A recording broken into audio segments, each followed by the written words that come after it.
மாமரி நமதன்னை மாமரி அன்பு திகழ் இன்ப சுகபதம் பணிவோம்.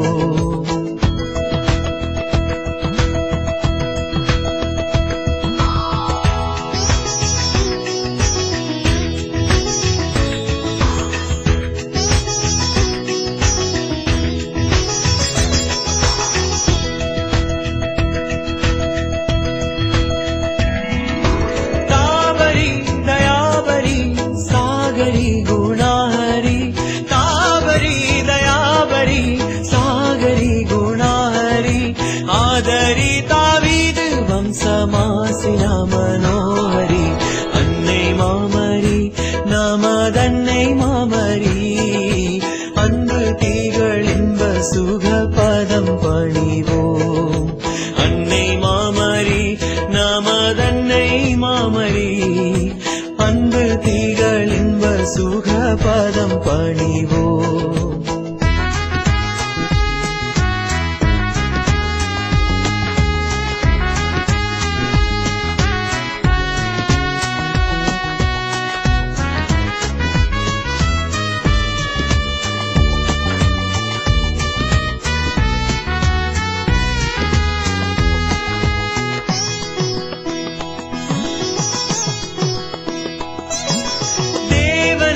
பயின்றவள் தேனருள் சுரந்தருள் தேவனை பயின்றவள் தேனருள் சுரந்தருள் தேவத்திரு உள்ளமே நிறைந்துமே மகிழ்ந்தருள் அன்னை மாமரி நமதன்னை மாமரி அன்பு திகழ் இன்ப சுகபதம் பணிவோம். அன்னை மாமரி நமதன்னை மாமரி அன்பு திகழ் இன்ப சுகபதம் பணிவோம்.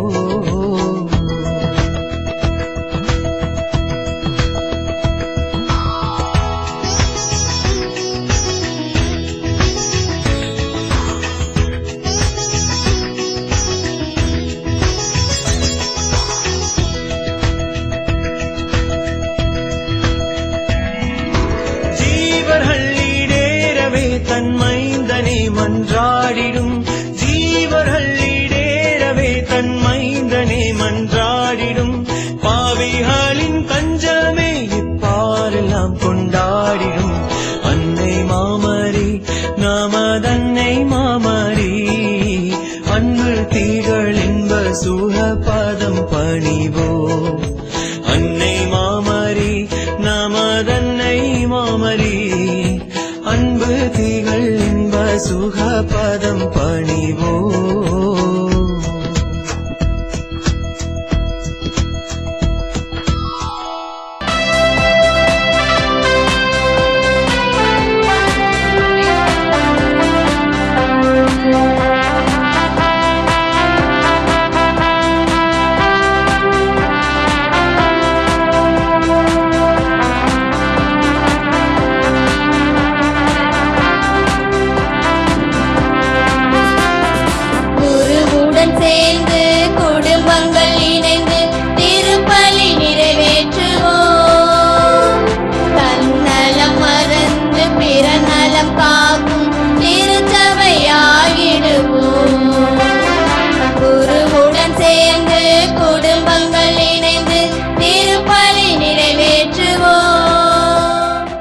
தந்தை மகன் தூய ஆவியாரின் பெயராலே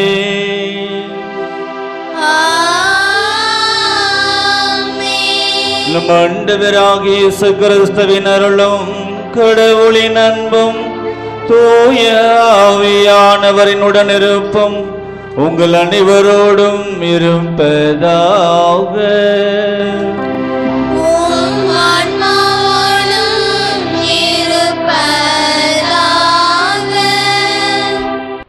இயேசுவில் மிகவும் பிரியமானவர்களே, அடைக்கல அன்னையின் அன்பு பக்தர்களே, உங்களை பாண்டிச்சேரியில் உள்ள லூர்து டிவி வழியாகவும் மாதா டிவியின் வழியாகவும் சந்திப்பதில் மிகுந்த மகிழ்ச்சி அடைகிறோம். நன்மை செய்வதற்கு நல்ல நேரம் கெட்ட நேரம் என்பது எதுவுமே இல்லை. நாம் நன்மை செய்வதால் ஒருவருடைய வாழ்வு சிறப்படைகிறது என்றால் அதற்கு நாம் இருகரம் நீட்டி ஓடோடி சென்று உதவி செய்பவராக இருக்க வேண்டும் என்று நம்முடைய அன்னை மரியாள் அடைக்கலத்தாய் நமக்கு கற்றுத்தருகிறார். தன்னிடம் வரும் மக்களை இருகரம் நீட்டி வரவேற்று அவருடைய தேவைகளை நிறைவேற்றுபவராக இருப்பவர்தான் நம்முடைய அடைக்கலத்தாய். அடைக்கல அன்னையினுடைய ஆசிரை பெறுவோம். அவரை நோக்கி வருவோரை இருகரம் நீட்டி வரவேற்று அவர்களுக்கு பாதுகாப்பு தந்து தஞ்சமாக இருந்து அவர்கள் கேட்ட வரங்கள் அனைத்தையும் தன்னுடைய திருமகனிடம் பரிந்து பெற்று தருபவராக இருக்கிறார். எனவே நம்முடைய தேவைகளை இறைவன் பாதத்திலையும் அடைக்கல அன்னையினுடைய பாதத்திலும் வைத்து மன்றாடுவோம். இந்த தூய மறு நிகழ்வை தகுதியான முறையில் ஒப்புக்கொடுக்க தடையாக இருக்கின்ற நம்முடைய குற்றங்களுக்காக குறைகளுக்காக மனமருந்தி இறைவனிடம் மன்னிப்பை வேண்டுவோம்.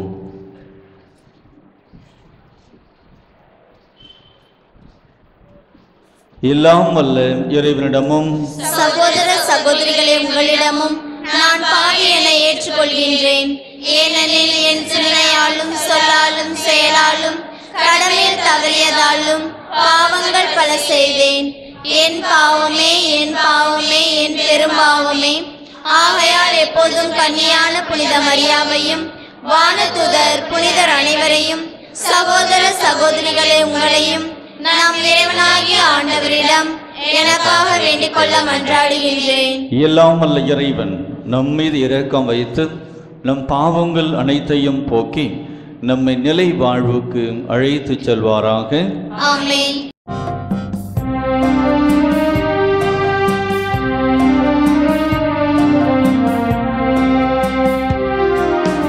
ஆண்டவரே இரக்கமாயிரம்.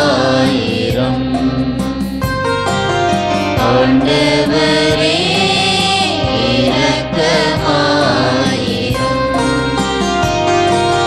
கிறிஸ்துவே இரக்கமாயிரம்.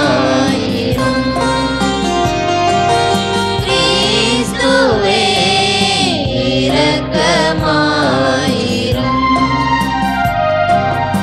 ஆண்டவரே இரக்கமாயிரம்.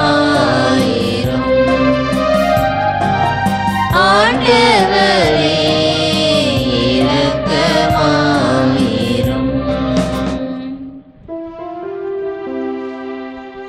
மன்றாடுவோமாக. என்றென்றும் உள்ள எல்லாம் வல்ல இறைவா, விண்ணிலம் மண்ணிலம் உள்ள அனைத்தையும் ஆண்டு நடத்துகின்றவர் நீரே. உமக்களின் வேண்டல்களை இரக்கத்துடன் கேட்டும் எங்கள் வாழ்நாள்களில் உமது அமைதியை அளித்தருள்வீராக. உமோடும் தூய ஆவியாரின் ஒன்றிப்பில் இறைவனாய் என்றென்றும் வாழ்ந்து ஆட்சி செய்கின்ற எங்கள் ஆண்டவரும் உம் திருமகனமாகிய இயேசு கிறிஸ்து வழியாக உம்மை மன்றாடுகின்றோம்.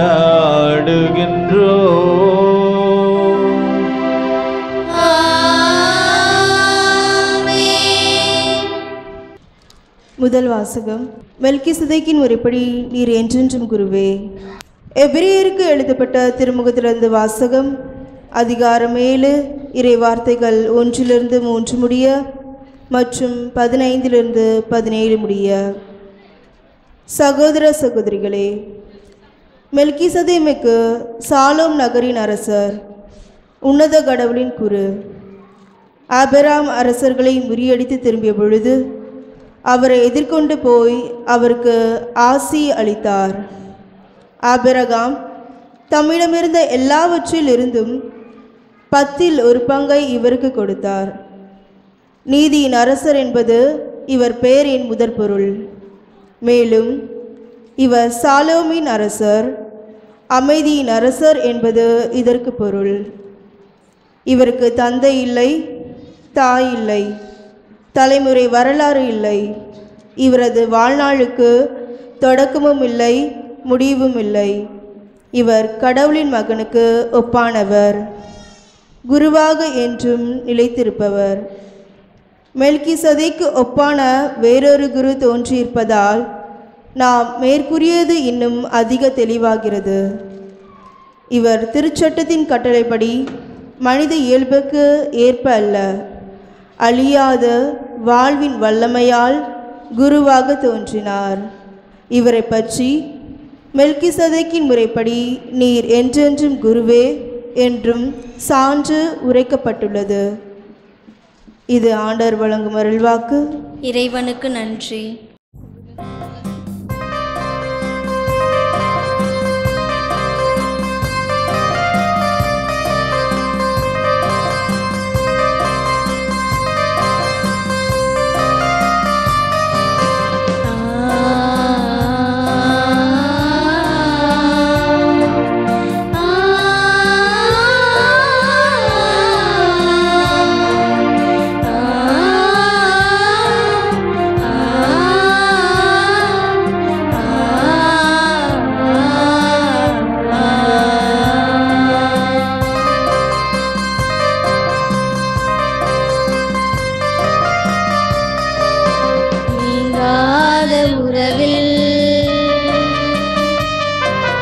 நிறைவான உணர்வில்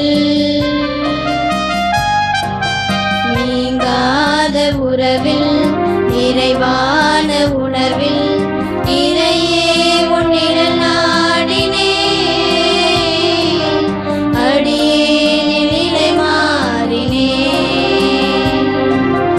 நீங்காத உறவில் நிறைவான உணர்வில் இறையே உன்னிடம் நாடினே அடியேன் நிலை மாறினே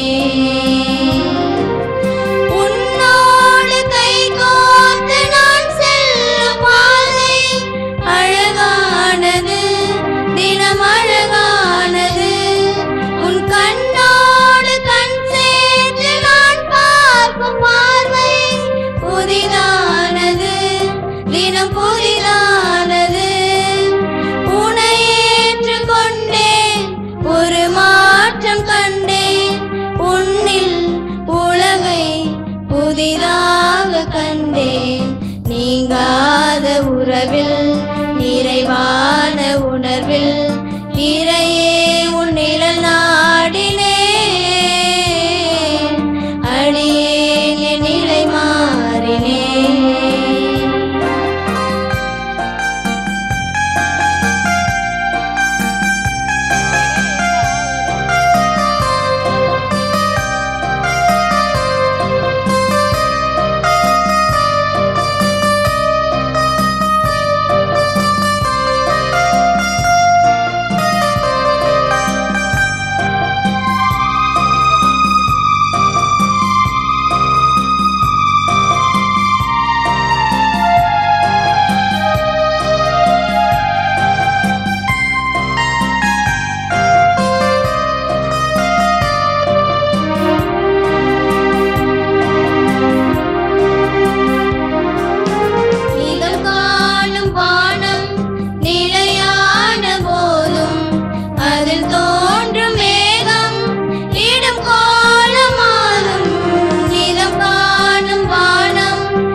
வாழ்வு மண்ணின் வளமானதே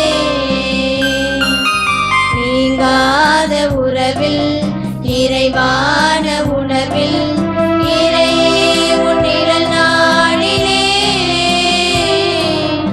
அடியேன் என் நிலை மாறினே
புதிதாக கண்டேன்.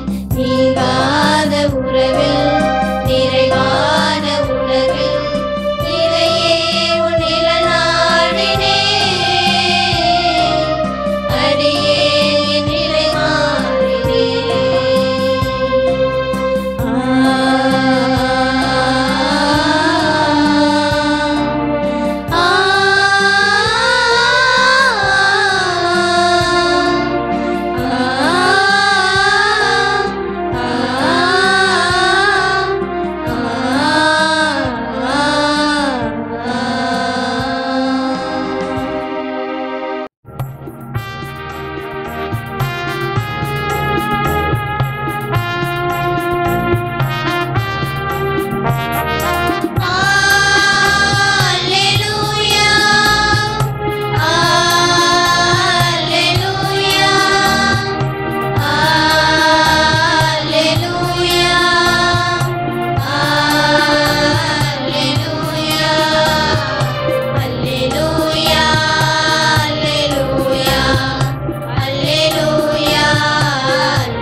பற்றிய நற்செய்தியை பறைசாற்றினார். மக்களிடையே இருந்த நோய் நொடிகள் அத்தனையும் குணமாக்கினார். அல்லேலூயா அல்லேலூயா அல்லேலூயா அல்லேலூயா அல்லேலூயா.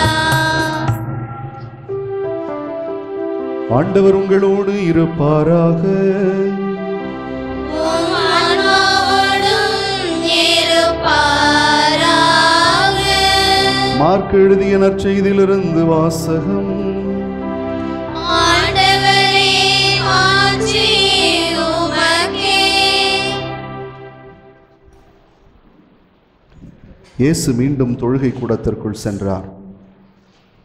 அங்கே கை சூம்பியர் ஒருவர் இருந்தார்.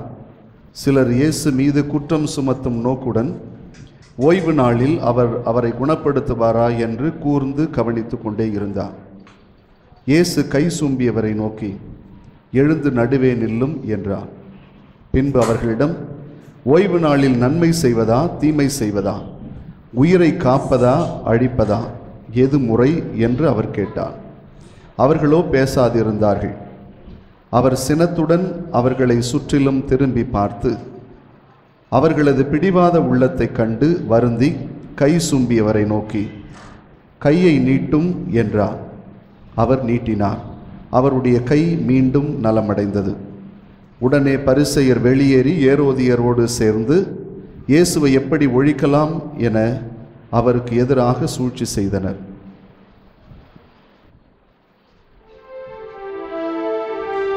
ஆண்டவரின் அருள்வாக்கு. கிறிஸ்துவே, உமக்கு புகழ். அடக்கிலை அன்னையின் அன்பு பக்தர்களே, தாயிடம் சென்றால் நிச்சயமாக என்னுடைய குரலுக்கு செவிசாய்ப்பால் என்ற நம்பிக்கையோடு வந்திருக்கின்றோம். அடைக்கல அன்னையிடம் சென்றால் என்னுடைய கண்ணீரை அவள் நிச்சயம் துடைத்து விடுவாள் என்று நம்பி வந்திருக்கின்றோம். அடைக்கல அன்னையிடம் சென்றால் தீராத நோய்கள் எல்லாம் தீர்ந்துவிடும் என்ற ஏக்கத்தோடு அன்னையின் திருமுகம் பார்க்க வந்திருக்கின்றோம். இந்த அற்புதமான நாளிலே இன்றைய வாசகமும் நமக்கு ஆறுதலை கொடுக்கின்ற வாசகமாக இருப்பதை நாம் பார்க்கலாம். இன்றைய நற்செய்தி வாசகத்திலே இரண்டு வித மனிதர்களை நாம் சிந்திக்க வேண்டியிருக்கிறது. ஒன்று பரிசேயர் கூட்டம், மற்றொன்று நம் ஆண்டவர் இயேசு கிறிஸ்து. முதலில் இந்த பரிசேயர் கூட்டத்தை நாம் எடுத்துக்கொண்டோமானால், நன்றாக நீங்கள் வாசிக்கின்ற பொழுது கவனித்திருந்தீர்களானால், இயேசு இதை செய்வாரா என்று உற்று நோக்கி கொண்டிருந்தார்கள் என்று சொல்லி பயன்படுத்தப்பட்டிருக்கும். அதாவது தப்பு பண்ணுறாரான்னு பார்க்கறது தான், குற்றம் கண்டுபிடிப்பதற்காக இருக்கின்ற ஒரு கூட்டம் இருக்கும் அல்லவா, அதுபோன்று இந்த கூட்டம் தான் இயேசு மீது எப்படியாவது குற்றம் கண்டுபிடிக்க வேண்டும் என்ற நோக்கத்தோடு அவரை பின்தொடர்ந்தவர்கள். யாருங்க குற்றம் அதிகமாக கண்டுபிடிப்பாங்க? யார் அதிகமாக குற்றம் கண்டுபிடிப்பாங்க? ரொம்ப பயப்படுறவன் மற்றவன் பற்றி கொத்த சொல்லுவான், ரொம்ப பயப்படுறவன் மற்றவன் பற்றி குற்றம் சொல்லுவான், இன்னொருத்தவன் அவன் முன்னேறி விடக்கூடாதுங்கிற பொறாமப்படுறவன் குற்றம் சொல்லுவான். அப்போது இயேசு கிறிஸ்துவை அதிகமாக மக்கள் பின்பற்ற ஆரம்பித்து விடுகின்றார்கள்.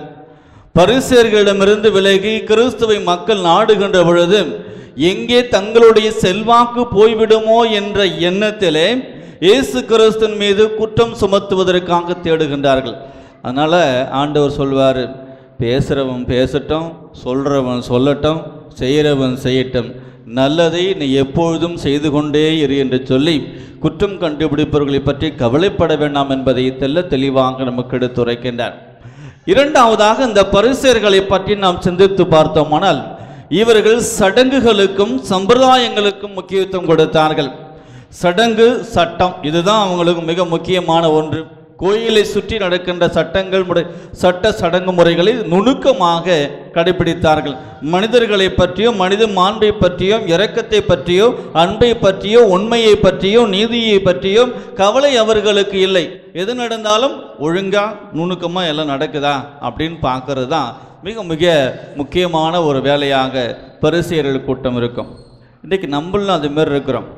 கரெக்டாக ஞாயிற்றுக்கிழமை பூசைக்கு போவோம், வீட்டில் ஜெபமாலை சொல்லுவோம், எல்லாம் கரெக்டாக பர்ஃபெக்டாக நடத்துவோம், கொடுக்க வேண்டிய காணிக்கையை கொடுப்போம், எல்லாம் பண்ணுவோம். ஆனால் இரக்கம் மட்டும் காட்ட மாட்டோம், அன்பை மட்டும் செய்ய மாட்டோம், மன்னிக்க மாட்டோம். இப்படி தான் இருந்தால் நீ என்ன தான் பர்ஃபெக்டாக இருந்தாலும் பருப்பு வேகாது. மாறாக கடவுள் முன்பு இரக்கம் உள்ள மனிதர்களாக, ஆனால் இயேசு கிறிஸ்து தட்டு மாற்றி அமைப்பார். அவருக்கு என்ன முக்கியம்? அன்பு முக்கியம், நீதி முக்கியம், உண்மை முக்கியம், இரக்கம் முக்கியம். இதுதான் மற்ற எல்லாவற்றை விட சடங்கு சம்பிரதாயங்கள் இவை அனைத்தையும் கடந்து இந்த மூன்று பண்பும் எந்த ஒரு மனிதன் பெற்றிருக்கின்றானோ அவன்தான் உண்மையுள்ள ஒரு கிறிஸ்துவனாக இருக்க முடியும் என்பதற்கு அடையாளமாக நம் ஆண்டவர் இயேசு கிறிஸ்து இங்கு செய்து காட்டியிருக்கின்றார் என்பதை பார்க்கலாம். நல்லா கவனிச்சு பாருங்களேன். ரொம்ப அருமையாக வார்த்தை பயன்படுத்தியிருப்பார் நற்செய்தியாளர். எல்லாரும் சுத்தமுத்து பார்ப்பார், யாராவது ஏதாவது சொல்கிறாங்களான்னு தேடுவார், ஒருத்தரும் ஒன்றும் சொல்ல மாட்டாங்க. கடுப்பாயிடுவார், சற்று கோபம் கொண்டவராக கையை நீட்டு என்று சொல்வார். ரொம்ப ஒரு வேகத்தோடு செய்வார். இரக்கம் காட்டுவதற்கு அல்லது நல்லது செய்வதற்கு யாரும் முன்வரவில்லை என்ற ஒரு கோபம், ஒரு ஆதங்கம், அந்த வெளிப்பாட்டை தான் நீட்டி கை சுகமாக செய்கின்றார். நீட்டி என்று சொல்லி அந்த நிமிடமே அந்த சுகத்தை கொடுக்கக்கூடியவராக நம் ஆண்டவர் இயேசு கிறிஸ்து இருக்கின்றார். ஆம், கடவுளுடைய வார்த்தை அப்படி வல்லமை உள்ள வார்த்தையாக இருக்கிறது. கடவுள் சொன்ன நிமிடமே நோய் நீங்கியது. கடவுள் ஒரு வார்த்தை சொன்னார், உயிர் பெற்றார்கள். கடவுள் ஒரு வார்த்தை சொன்னார், மன்னிப்பை பெற்றார்கள். கடவுள் ஒரு வார்த்தை சொன்னார், பாவங்களிலிருந்து விடுதலை பெற்றார்கள். கடவுள் ஒரு வார்த்தை சொன்னார், நிலைவாழ்வை பெற்றுக் கொண்டார்கள். கடவுளுடைய ஒரு வார்த்தை சொன்னார், கடவுளுக்குரிய சகோதரியாக மாறினார்கள். கடவுள் ஒரு வார்த்தை சொன்னார், கேட்டவர்கள் சீடர்களாக மாறினார்கள். ஆக கடவுளுடைய வார்த்தை அவ்வளவு வல்லமை உள்ள வார்த்தையாக இருக்கிறது. கிறிஸ்தவர்களாக இருக்கின்ற நாம் அல்லது கடவுளை நம்பி வாழ்கின்ற நாம் எப்போதும் கடவுளுடைய வார்த்தைக்கு செவிமடுத்து சடங்குகளுக்கு சம்பிரதாயங்களுக்கு முக்கியத்துவம் கொடுப்பதை விட மனிதத்திற்கு மனித மாண்பிற்கு முக்கியத்துவம் நாம் கொடுக்க அழைக்கப்படுகிறோம். அப்படி நாம் கொடுத்தோமானால் நாம் உண்மையிலேயே கிறிஸ்தவர்களாக இருக்கின்றோம் என்பதற்கு அடையாளமாக இருக்கிறது. மன்னைமுறையாருடைய வாழ்க்கையில் பாருங்கள், அவங்க சடங்குக்கும் சம்பிரதாயத்துக்கும் முக்கியத்துவம் கொடுக்கல. நல்லா கவனிச்சு பாருங்களேன். கருவுற்று இருக்கின்றால் உதவி தேவைப்படுகிறது. எலிசபெத் அம்மாளுக்கு ஓடோடி செய்கின்றாள். காணா ஒரு திருமணத்தில் ரசம் தீர்ந்து விட்டது, உதவி தேவைப்படுகிறது, ஓடோடி செய்கின்றார். இப்படி எங்கு தேவை இருக்கிறதோ, யாருக்கு இரக்கம் தேவைப்படுகிறதோ, யாருக்கு அன்பு தேவைப்படுகிறதோ, யாருக்கு உதவி தேவைப்படுகிறதோ, யாருக்கு பரிந்துரை தேவைப்படுகிறதோ அங்கு மரியாள் நின்று செய்து கொண்டிருக்கின்றாள் என்பதை பார்க்கலாம். அன்று மட்டுமல்ல, இன்றும் இயேசு கிறிஸ்து செய்த அதே அந்த அற்புத பணியை, இயேசு கிறிஸ்து செய்த அதே அந்த புதுமை பணியை இன்று நம்முடைய அடைக்கல அன்னை பரிந்து பேசி ஒவ்வொரு நாளும் தன்னை நாடி வருகின்ற பக்தர்களுக்கு செய்து கொண்டிருக்கின்றாள் என்பதை நாம் பார்க்கணும். நல்லா கவனிச்சு பாருங்க. நம்ம எல்லாம் எதுக்கு வந்திருக்கிறோம்? அம்மா விட்டு போனால் நமக்கு கிடைக்கும், வெறுங்கையராய் நம்மை ஒருபொழுதும் அனுப்ப மாட்டார் என்ற அசைக்க முடியாத நம்பிக்கையோடு வந்திருக்கின்றோம். காரணம், பல்வேறு நோயினால் பீடிக்கப்பட்டு துன்பப்பட்டு கொண்டிருக்கிறோம். அம்மாவிட்ட போனால் விடுதலை கிடைக்கும் நம்பிக்கை. இன்னைக்கு நிச்சயமாக உங்களுக்கு விடுதலை உண்டு, நோயிலிருந்து உங்களுக்கு சுகம் உண்டு. நம்ப வேண்டும். அதுதான் இது இவரால் நடக்கும் என்று நம்பி நாம் ஜெபிக்கின்ற பொழுது அந்த நம்பிக்கை நமக்கு குணத்தை கொடுக்கிறது. அம்மா நமக்காக எப்போது